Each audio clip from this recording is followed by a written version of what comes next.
So last lecture में हम लोग गो थ्रू कर चुके हैं कि बेसिकली जो भी रोड मैप था पावर बीआई का वो किस तरीके से इंप्लीमेंट होगा प्रैक्टिकली। आज हम स्टार्ट करने वाले हैं हमारे पहले टॉपिक से और कुछ चीजें कुछ विजुअलाइजेशन हम अप्लाई करके देखने वाले हैं। तो अगर हम मान लेते हैं हम लोग को डेटा इंपोर्ट करना है, डेटा इंपोर्ट करने के लिए सबसे पहला फीचर हमको यहां दिखता है जहां पे हमको कुछ पर्टिकुलर फीचर्स गिवन है। हम लोग बेसिकली एक ब्लैंक रिपोर्ट ले सकते हैं, हम लोग एक क्लाउड का डेटा उठा सकते हैं, हम लोग चाहे तो एक्सेल से डेटा इंपोर्ट कर सकते हैं, हम लोग चाहे तो सीक्वल सर्वर से डेटा इंपोर्ट कर सकते हैं। इसके अलावा हम लोग के पास अगर कुछ और फॉर्मेट्स हैं जैसे कि टेक्स्ट फाइल मान सकते हैं, सीएसवी फाइल मान सकते हैं, इस तरह के या इस टाइप के हमारे पास कुछ और डेटा है तो हम इंपोर्ट कर सकते हैं।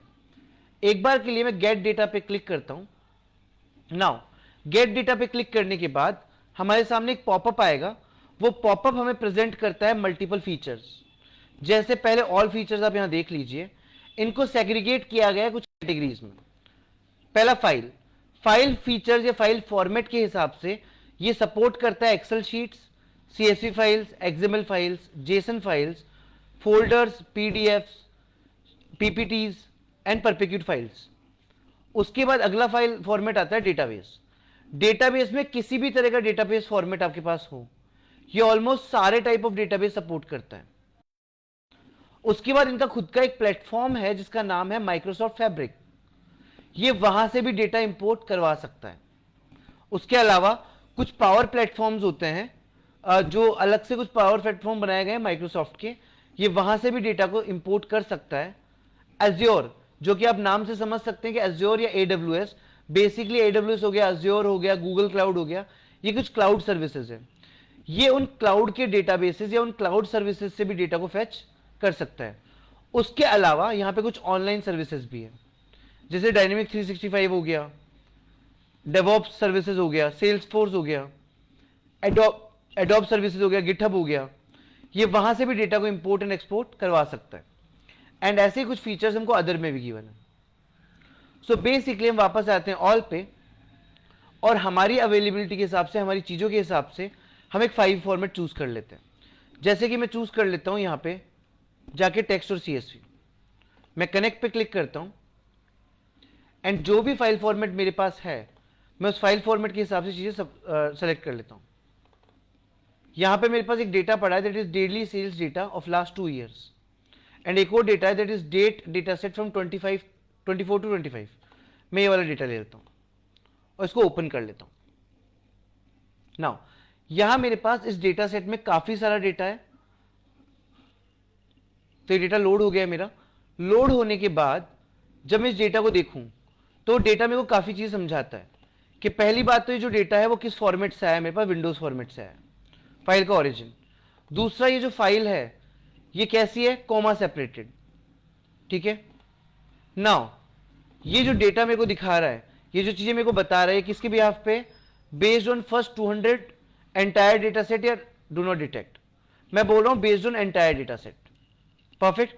उसके बिहाफ पे मेरे को कुछ चीजें दिखा रहा है, आप पूरा डेटा सेट देख सकते हैं, ठीक है। इसके पहले मैं जो देख पा रहा था वो सिर्फ कितने रोज थे, 200 रोज। अगर मेरा डेटा फेचिंग का काम कंप्लीट हो चुका है तो मैं सीधा क्लिक कर दूंगा लोड वाले बटन पे और मेरा डेटा लोड हो जाएगा। तो अभी के लिए मैं आपको सेकंड टॉपिक पे नहीं लेके जा रहा, मैं आपको फर्स्ट टॉपिक पे रख रहा हूं, इसलिए मैं डेटा को लोड करवा रहा हूं, मैं डेटा की क्लीनिंग नहीं कर रहा। नाउ जब मेरा डेटा लोड होगा तो यहां पे आप कुछ फीचर्स देख सकते हैं। यहां पे आपको एक डैशबोर्ड मिल रहा है जो कि विजुअलाइजेशन का है, साइड में एक डैशबोर्ड आपको मिला है जो कि डेटा का बन रहा है। इसी तरीके से हमारे एक साइड के अंदर यहां पे हमको कुछ व्यूज गिवन है, रिपोर्ट व्यू हो गए, मॉडल व्यू हो गए, टेबल व्यू हो गए, डेक्स क्वेरीज हो गए, टीएमडीएल हो गया। और ऊपर मेन्यू बार्स में हमको काफी सारे मेन्यू आइकन्स या मेन्यू ऑप्शंस मिल रहे हैं, परफेक्ट। अभी एक एक करके सारे ऑप्शंस को एक बार देखते हैं। हमारे पास टोटल 6900 डेटा इंपोर्ट हो चुके हैं। अगर मैं बात करूं पहले व्यू की, रिपोर्ट व्यू, ये व्यू हमारे काम आता है डैशबोर्ड बनाने के लिए, जहां पे हमारे ग्राफिकल डैशबोर्ड्स बनेंगे और रिप्रेजेंट होंगे। सेकंड हमारा व्यू जो आता है, यहां पे हम हमारे डेटा को टेबल फॉर्मेट में देख सकते हैं। टेबल फॉर्मेट में हमको हमारा डेटा यहां प्रेजेंट हो जाएगा, जैसे कि डेट फॉर्मेट्स हो गए, आपको यहां देख सकते हो, ठीक है। सारी डेट्स आपको यहां पे प्रेजेंट होकर दिख जाएगी।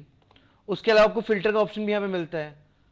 प्रोडक्ट टाइप में हमारे पास कौन कौन से टाइप्स है, बुक्स है, क्लोथिंग है, इलेक्ट्रॉनिक्स है, फर्नीचर है, ग्रोसरी एंड टॉयज है।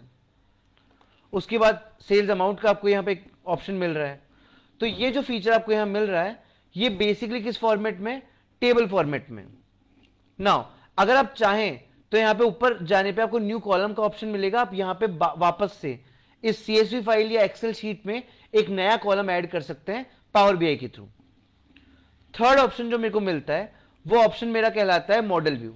मॉडल व्यू ये दिखाता है कि अगर मेरे पास यहां पे मेरे पावर BI में एक से ज्यादा CSV फाइल्स या एक से ज्यादा टेबल्स प्रेजेंट है तो वो टेबल्स एक दूसरे से कैसे जोड़ी जा सकती है, जिसको MySQL की भाषा में हम लोग जॉइंस कहते थे। परफेक्ट। तो यहां पे मॉडल व्यू के अंदर आप एक टेबल को दूसरे टेबल से जोड़ सकते हैं। अगला व्यू आता है that is DAX view. DAX view में आप यूज कर सकते हैं कुछ डेक्स क्वेरीज। डेक्स क्वेरीज मतलब अगर जैसे हम एक्सेल में फॉर्मूला लिखते थे, हम पाइथन में फॉर्मुलेशंस करते थे, उसी तरीके से अगर मेरे इस डेटा के ऊपर में कोई फॉर्मुलेशंस करने हैं, कुछ फॉर्मूला अप्लाई करने हैं, तो मैं अलग से जाके वो डेक्स क्वेरीज यहां पे लिख सकता हूं। और इसके अलावा एक और तरह की प्रोग्रामिंग व्यूज यहां पे काम आते हैं that are called as TMDL views, जो बेसिकली काम आते हैं कुछ और स्क्रिप्टिंग लैंग्वेजेस के साथ, जैसे विजुअल बेसिक स्क्रिप्टिंग लैंग्वेज मान ले या उस तरीके लैंग्वेजेस के साथ। बट बेसिकली हमारे पावर BI डेटा एनालिसिस के लिए हमको 4 व्यूज बहुत इंपॉर्टेंट है, report view, table view, model view and DAX view. हम वापस आते हैं रिपोर्ट व्यू पे। रिपोर्ट व्यू पे आने के बाद आप यहां साइड में देख सकते हैं, आपको सारा विजुअलाइजेशन का पैनल दिख जाएगा, जहां पे आपको सारे charts, graphs and KPI matrixes मिल जाएंगे। नीचे कुछ वैल्यूज के फीचर मिल जाएंगे और कुछ और ऑप्शंस मिल जाएंगे। इस साइड में अगर आप देख सकते हैं तो यहां पे आपको मिलेगा क्या, आपके सारे कॉलम के नेम। फॉर एग्जाम्पल मेरे को एक चार्ट बनाना है। अब मैं यहां पे आपको दिखाता हूं, मैं किसी एक चार्ट पे क्लिक करता हूं। तो मैंने एक चार्ट पे क्लिक किया, इस चार्ट को मैं यहां से मैक्सिमाइज और मिनिमाइज कर सकता हूं। इसके बाकी सारे फीचर्स मेरे को यहां मिल जाएंगे, रिमूव के, कैलकुलेशंस के एंड बाकी सब चीजों की। जब मैं इस पर क्लिक करता हूं तो मेरे पास 2 ऑप्शंस और प्रेजेंट हो गए हैं।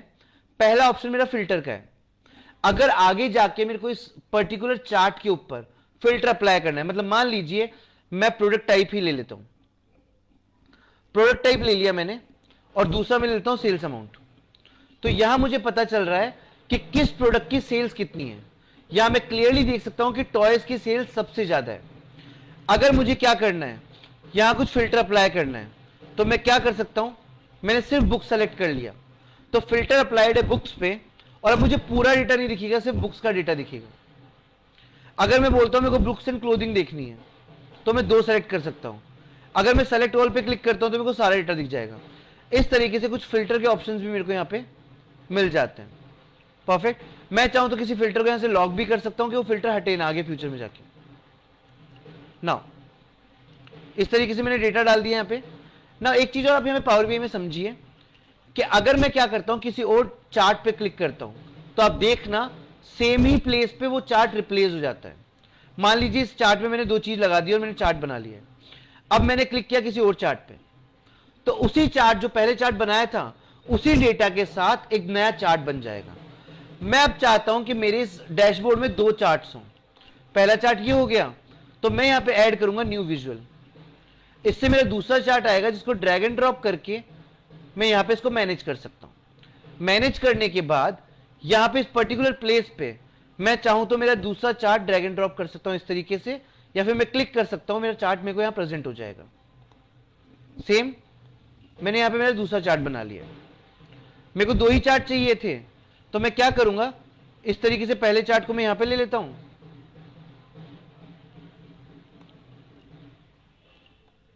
और इसको थोड़ा सा बड़ा कर देते हैं,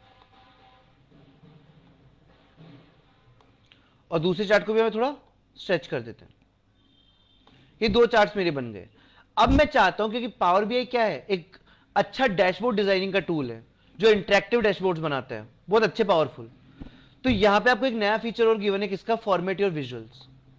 आप अपने किसी भी एक चार्ट पे क्लिक कीजिए। चार्ट पे क्लिक करने के बाद आपको उसके सारे फीचर्स यहां मिल जाएंगे। मान लीजिए मेरे को एक फीचर दिख रहा है ग्रिड लाइन का। ग्रिड लाइन का कलर मेरे को ग्रे पसंद नहीं आ रहा, मेरे को ब्लू चाहिए, तो ब्लू ग्रिड लाइन मिलेगी। ठीक है, यहां से मैं उनकी ट्रांसपेरेंसी सेट कर सकता हूं। लाइन मेरे को कैसी चाहिए, मेरे को सॉलिड लाइंस चाहिए।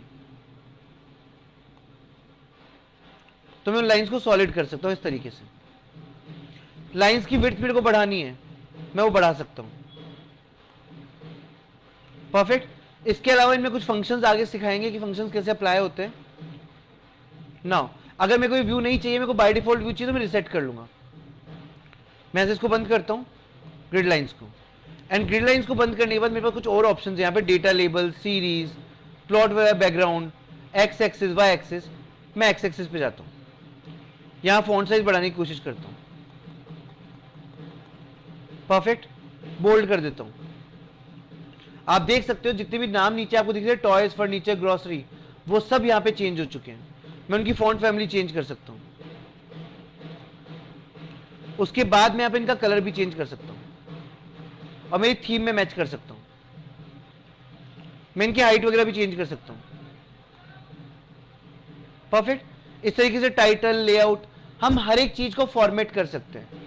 सो बेसिकली जब हम डेटा को इंपोर्ट करते हैं, इंपोर्ट करने के बाद यहाँ पे हमको सारे फीचर्स क्या होते हैं, सारे डैशबोर्ड फीचर्स क्या है, वो मैं आपको समझा चुका हूँ। इवन किसी चार्ट को या ग्राफ को डालने के बाद आपके थीम के हिसाब से, क्लाइंट थीम के हिसाब से उसको अपीलिंग कैसे बनाना है, वो भी मैं आपको यहाँ पे समझा चुका हूँ। आई होप आपको इतना समझ में आया होगा। Thank you so much for the lecture.